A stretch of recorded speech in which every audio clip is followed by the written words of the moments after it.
just get set up there. Thank you very much, Joe. That was a wonderful introduction, and I would be remiss if I didn't mention that Rob stole some of my speech in his, because it's wonderful to hear you, understanding some of the things that we are grappling with. I'd like to just again acknowledge my colleagues that have joined us today from the legislature, and my staff as well from the Department of Finance, the team that are pulling together the budget, and again to recognize George McClellan, who has joined us just in January as the Deputy Minister of Finance, and it's really important to have George on board as we get the financial fiscal house in order for our province. So, as you know, it's been a full year since I last spoke to the Chamber last year. A very, very busy year for me as a finance minister, and it's been highlighted by two major initiatives. First, the government launched a review of all its programs and services. And secondly, we received the Laurel Broughton report on tax and regulatory review in November. Now, many of you in the room met Laurel during her consultations, and I do appreciate the feedback and input that you all provided to her. The report is a good one. It's solid. I've heard Greater Halifax Partnership said it was the best one they'd ever read on taxes and regulations. I think they read them all. It's challenging, but it has a lot of good in it. Since receiving the report, I have traveled around the province to hear from Nova Scotians. I've listened to social justice advocates, to business leaders, students, and many others. Nearly 500 people attended the 8 sessions that we held, the public sessions around the province, and we received over 300 emails and written submissions.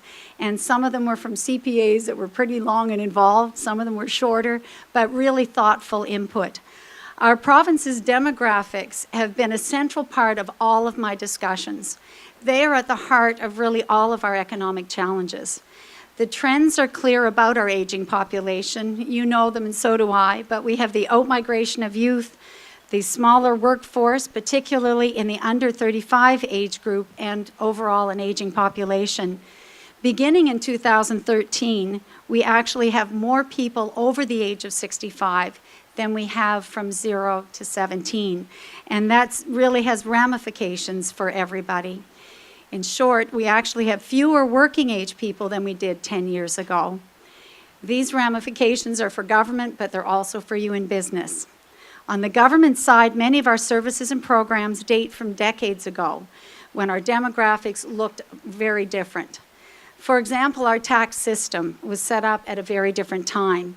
Today, with a shrinking workforce, we're faced with declines in personal income tax revenue. This is one of the key reasons why we have to rethink how we do business and how we raise revenue for the province. The question we may be faced with is, what do you do when you run out of taxpayers? As business leaders, you adapt every day to changing marketplace conditions. You do that to survive. Government has to do the same. We simply cannot afford to continue to do all the things that government has been doing. In 20 of the last 30 years, our province has run a deficit, and that's added billions of dollars to our debt.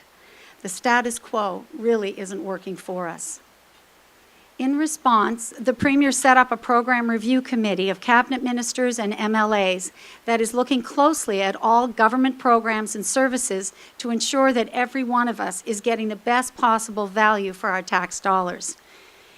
In the past, the modus operandi was to create a program, leave it alone, and then create more programs, adding each time to the cost of government. Since change is difficult, many of those programs and services were never reviewed and rarely modified or eliminated. Well, that's over now. Instead, the budgetary process will now take place 365 days a year. We're keeping our eye on everything, putting every program and service under the microscope. Even the small things count. When I was in Port Hawkesbury addressing the Chamber group there, I was reminded by one of the members that our huge debt didn't accumulate overnight, and it didn't accumulate billions of dollars at a time or millions. It's the result of large and small decisions of past governments.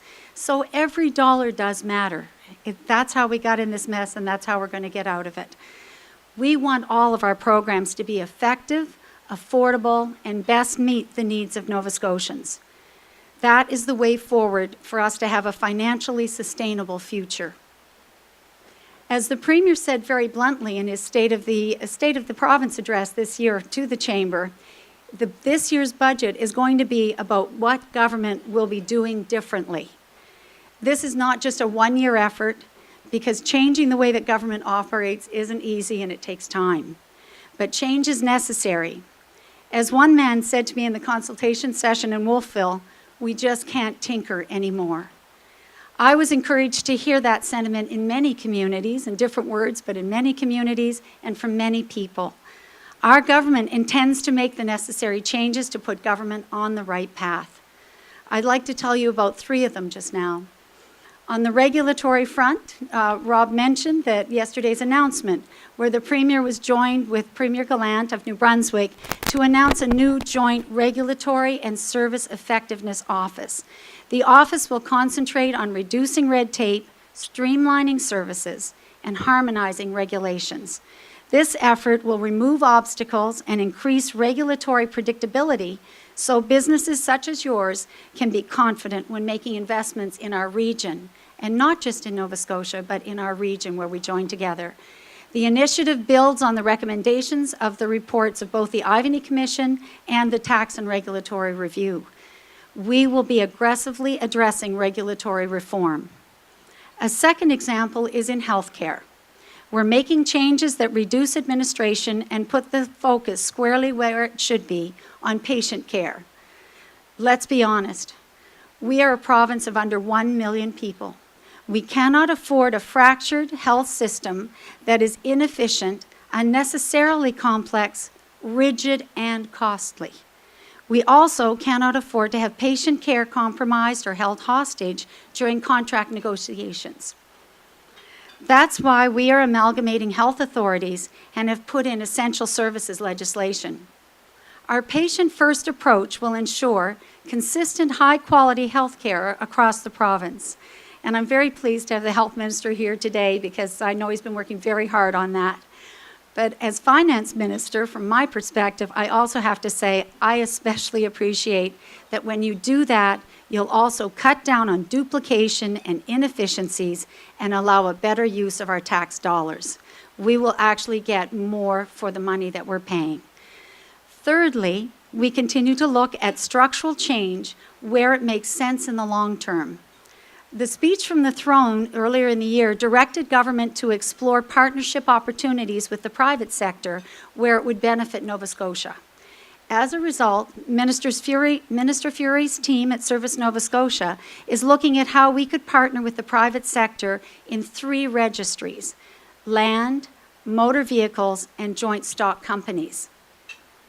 If private partners can deliver high-quality services on our behalf, it will allow government to focus on doing better in our core areas like health and education.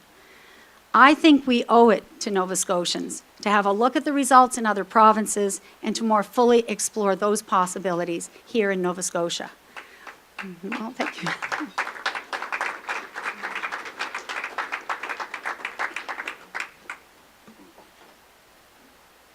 Now, last year when I spoke here at the Chamber, I raised 2 key concerns of government: retaining our young people and attracting immigrants. These remain top priorities. We all know young people who've left the province because they can't find a job. At the same time, many employers want somebody with experience. We heard from you that employers face significant costs to get new graduates up to speed and trained in your workplace. To address this disconnect, the Graduate to Opportunity program is now up and running. It aims to help Nova Scotia employers hire recent college and university graduates. In the first year of employment, the program will pay 25% of the salary. A further incentive is available in the second year. I think it has great potential, but we need business leaders and employers like you to step up to make it a success. New graduates add creativity and new ideas and innovation to the workplace, and I believe that companies will benefit greatly from participating in the program. Just as we need opportunities to keep our young people here, we need to attract and retain immigrants. It's been a top priority of mine in my 11 years as MLA, representing the riding first of Halifax Clayton Park and now Clayton Park West. I can say that our area of the city is the most culturally diverse in the province. We've benefited firsthand, and we see the benefit of the cultural and economic impact of immigration. And we believe that we should be opening our doors to more newcomers here. The government also shares that view and has put a lot of emphasis on it. In our first 18 months in office, government's made a number of changes and launched initiatives to bring more immigrants to the province. I'm pleased to tell you today that 2,700 immigrants chose to make Nova Scotia their home last year, more than at any time in the last 10 years. That's big. Thanks. And better yet, our retention rate is rising, which is really important too. Each of these immigrants contributes economically and culturally to our province, and I know helps the business community and all of us in this province. So it addresses those demographics again. On the tax front, Laurel Broughton's Tax and Regulatory Review Report challenged us all to look at our tax system differently. The recommendations in it are tough and challenging for government. Whether government agrees or disagrees with the individual recommendations, it is a conversation we all need to have. I've already described the link between our workforce size and our tax revenue. In coming years, we will see a decline in our revenues if we don't make changes. This budget year, we have studied the Broughton Report recommendations, and we've started the process of change. I want to be very clear today, though. We are taking a long view. The report itself recommended a 10-year planning horizon, and we think there's a lot that needs to be looked at. Some of the measures that are recommended need very careful analysis. We need to understand the impacts on people, and we need to consult further in some cases. A systematic and structural plan that rolls over a number of years is necessary. It's hard to disagree with Ms. Broughton about our fiscal situation when she states, quote, "There is no magic solution. Progress will require discipline and bold initiatives. Nova Scotians have to be willing to accept tough action to avoid a legacy of crippling taxes and few prospects." Chamber members here in this room have provided great ideas for our consideration, and I appreciate the thoughtful responses that I have received to the tax review report. Of course, there are some people in our province who don't want change at all, and others who want some change as long as it doesn't affect them. The truth is that if we are going to improve our prospects for the future, we all have to feel some pain. There are no easy answers. They've all been tried, and our situation has not improved. That is the reality. One of the key messages that I take away from the tax review recommendations is about the fact that we can't balance the budget and get to a surplus situation on the backs of the most vulnerable people in Nova Scotia. Nova Scotians believe very strongly that those of us who are better off need to do our part to protect our neighbors. I heard that repeatedly in my travels, and Nova Scotians really believe that our role in government is also to help and protect vulnerable citizens.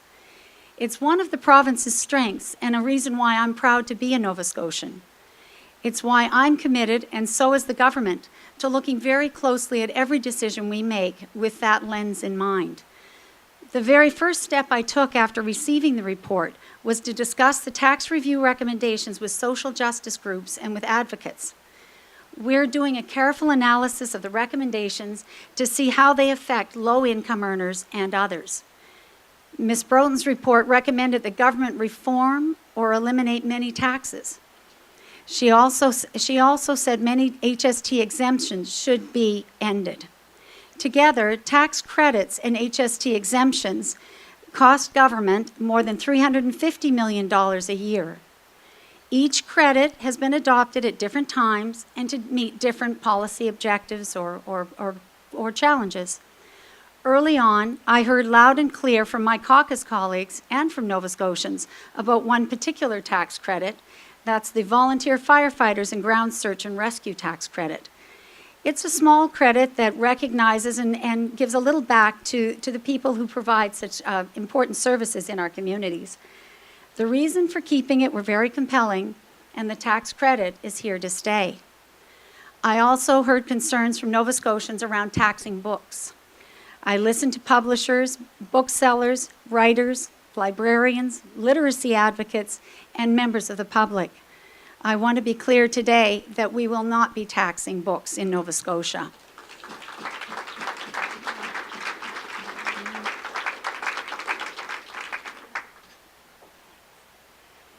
Ms. Broden makes special mention of a number of business tax credits in her report that I wanted to mention today. One is the film industry tax credit. It costs taxpayers $24 million a year. With it, Nova Scotian taxpayers pay up to 65% of the eligible salaries for film and television projects.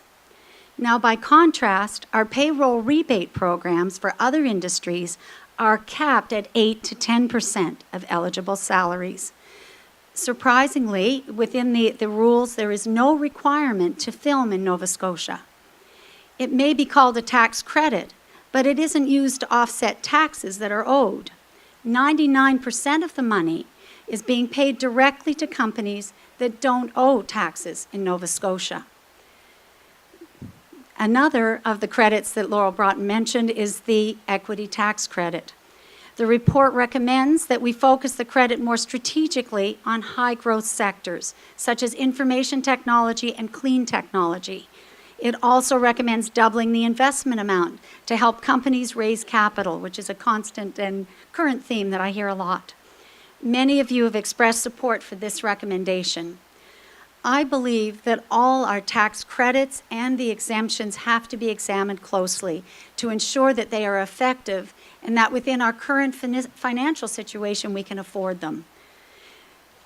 To get to sustainable finances, we need to manage all of our costs and ensure they line up with the taxpayers' ability to pay. The largest cost that we have for the provincial government is the wage bill that we pay, which amounts to $4.9 billion of our expenditures, and that's almost 60% of our program spending. The last public sector agreements, I'm sure many of you know, were for 3 years, and they were for 2, 2.5, and 3%. That total cost government $700 million by the third year. It's not a one-time cost. It's now a cost buried in the base of our total tax or salary bill that we carry forward every year into the future. So just imagine that, 3 years, the numbers don't sound huge, 2, 2.5, and 3%, but it adds up to $700 million more dollars every year in our obligations. So last year as well, we had the slowest growing GDP in Canada and the highest public sector wage increases. Those two things just don't add up. They don't. If we don't deal with this reality, we will not be able to bring government to financial sustainability, and we won't be able to make the investments that Nova Scotians want and need to prepare for the future. People realize we have to balance wage costs with affordability. I heard expressions like, our backs are against the wall, from Nova Scotians who came out to the public meetings during the winter. I heard people talk openly and passionately about many of their concerns, the availability of health care, youth employment, and the heartbreak that many people feel, parents and grandparents, as they watch young people moving out west. These comments strengthen my resolve to tackle our financial problems. The purpose of tackling tax and regulatory reform is clear when we think of the future opportunities that we need here and the future prospects we need for our youth. Now, despite these many challenges that I've gone over, there are some positive things on the horizon that I'd like to touch on. Our economy will see a boost as the shipyard work begins in earnest this year, as the convention center project takes shape and rises, and as the billion-dollar offshore exploration commitments begin. We've had great success recently in exports. In fact, we have led the nation this year in our export increases. Global demand for goods and services is growing, and the most competitive jurisdictions are adapting to that reality. As a result, trade agreements are liberalizing and breaking down historic barriers. Nova Scotia is well positioned to take advantage of this new world, and we are seeing export growth, as I said, across the sectors, so we're rising to that challenge. Government's critical role is to clear the way and create an environment that sets the stage for businesses to invest, produce, compete, and grow. Our government is not in the business of picking winners and losers. Our role is to create the right conditions for economic success. To us, that means strategic investments that target growth industries, investments that spark partnerships and innovation, investments that lead to more business startups. Today, we are announcing an investment that puts those very words into action. Government has authorized the Waterfront Development Corporation to purchase the former Coast Guard lands in Dartmouth from the federal government. The lands will be home to an ocean innovation center, bringing together ocean technology research and private sector marine businesses. This will drive more investment. Yeah, thanks.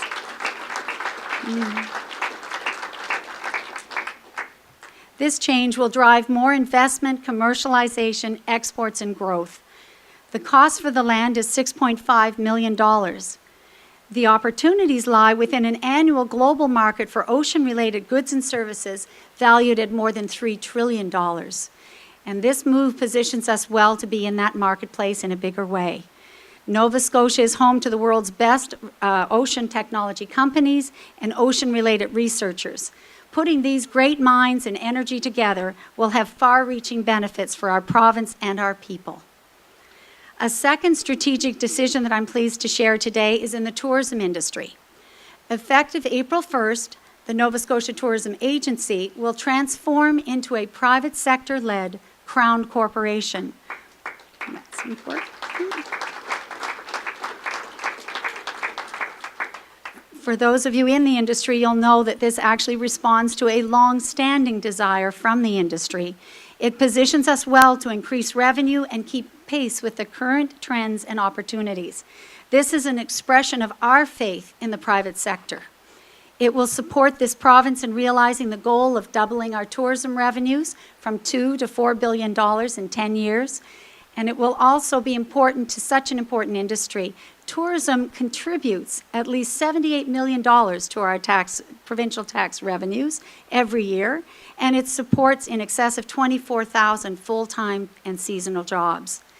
In fact, about 1 in 20 Nova Scotians are employed in the industry. So putting industry experts in charge of what they know best just makes good business sense. Government needs to get out of the way and let the private sector lead. We'll be there as a partner, but we should not be taking the lead. Tourism operators know how to attract visitors and create high-quality experiences that will exceed their expectations.